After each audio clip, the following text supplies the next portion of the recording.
Bueno, arratsaldeon da ongi etorri guztiok. Hitzaldi ziklo bat antolatu dugu Lazkauko EH Bilduk, urte beteko iraupena izango duena gutxi gora bera, hilean behingo maiztasunarekin edo, gai asko ukitu nahi ditugu, historia pixka bat, hirigintza, elikadura burujabetza, jasangarritasuna, energia iturriak, mila gauza ikutu nahi ditugu, eta banaka joango gara bakoitza behar den bezala zeratzen, xehetasunak eta ematen iritsi hala. Eta gaurkoan, lehenengo hitzaldia ematera, Taxio Erkizia, etorri zaigu, berak idatzia da hor daukazuen liburu hori, Jan eta Jabe, izenburuare jostaria jarri dio. Herrigintza delakoz, politika gintzaren ardatza.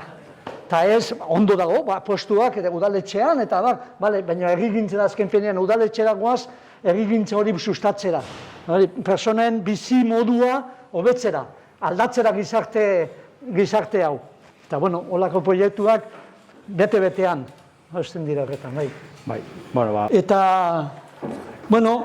nik liburuen aurkezpena baino gehiago, liburuarekin adierazi nahi dudan idea eta keskak, denon artean partekatzea. Eta, hain zuzen ere, lanari jarri nion Jan eta Jabe, izenburua hitz joko bat eginaz, adierazteko janaria ez dela bazterreko zerbait, ez dela gauza txiki bat. Gure bizitzan gauzerik importanteniterikoa dela. Egunero jaten dugu 3, 4 edo 5 aldiz, hori. Eta badago esaera zar bat, ze jan hori izan. Janaria egiteko moduak, erosteko moduak ere, markatzen dugu bizi modu bat, izaera modu bat, lurarekiko lotura modu bat. Eta beraz, horrengatik esaten du estrategikoa, bizitzan oso importante delako hori, eta etorkizune begirare bai. Eta Jabe, hain zuzen ere, tristea da, egunero erabiltzen dugun horren jabe ez izatea. Eta tristea da pentsatzea Euskal Herrian jaten dugunetik 10% bat asko jota dela bertan egindakoa.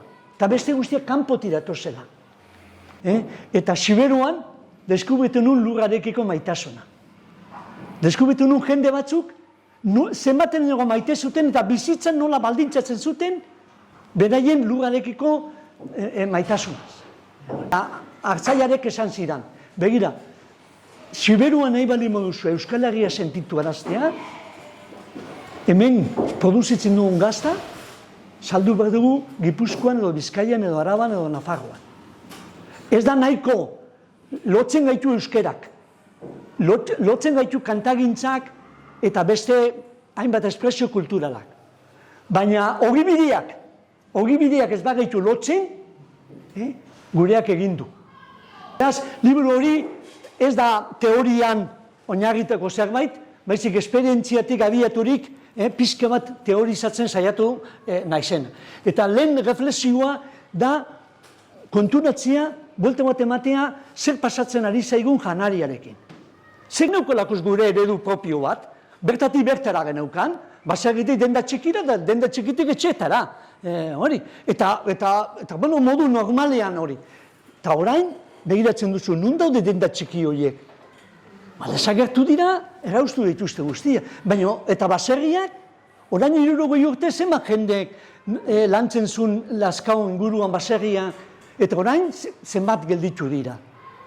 Baserriko lanago horre izango da, baina momentu honetan supermerkatu batean lan egitea, edo multinazionalizoko batean, 1.100 truke, morgontzan lan egitea, aski tristea da, hori.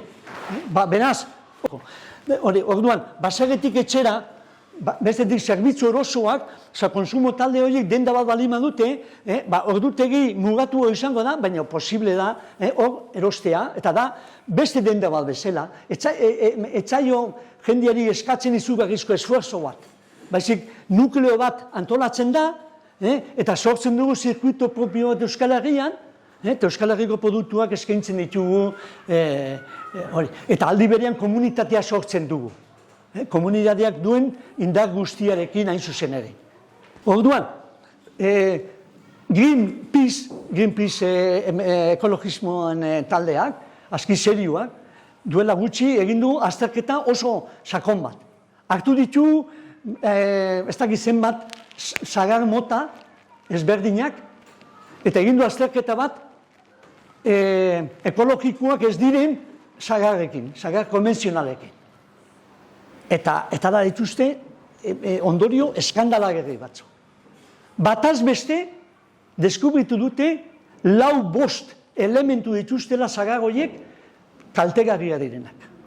Pestizidak, herbezidak, ongarri kimikoak, guzti horien ondorioz, 4-5 elementu aurkitu zituzten, eta hori analiziz kimikoa dira, ez da gutxi gora bera. Baizik, orduan, horrek esan nahi du, eta karo, noiz bengartzen dira oilaskoen krisia, behieroen krisia, beste, baina diskutatzen dizkigutenak, alde batetik gure osasunagatik. Eta bestetik, bestelako gizarte eredu bat egiteko modu badelako. Bestelako gizarte eredu bat. Konsumo otxurak aldatzen joan bagera.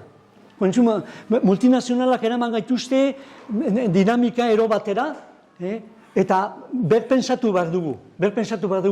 Bertako produktuak, produktu naturalak, gure artean egindako kolektibo horren bidez heltzen diren produktu horiek erosi ditzazkegun. Hirugarren arrazoi oso importante bat, eta da planetaren iraupena. Krisi klimatiko momentu honetan asko aipatzen da. Denok hizketan ari gera transizio ekologikori buruz. Baina oso kuriosua da, transizio ekologikoa badirudi oso urruti dagoela, eta beste batzuen esku dagoela. Baina, klaro, gure eskure badago gauza batzuk egiteko. Noski aldatu behar dela sistema, eta gure eskure badago. Eta badago datu bat izkutetzen dutena. Eta oso gutxitan agertzen da, gaz izurien, 130, beste batzuk esaten dut 13, edo 15 ere bai batzuk, baina bataz beste hori, nekazaritza industrialaren ondorio da.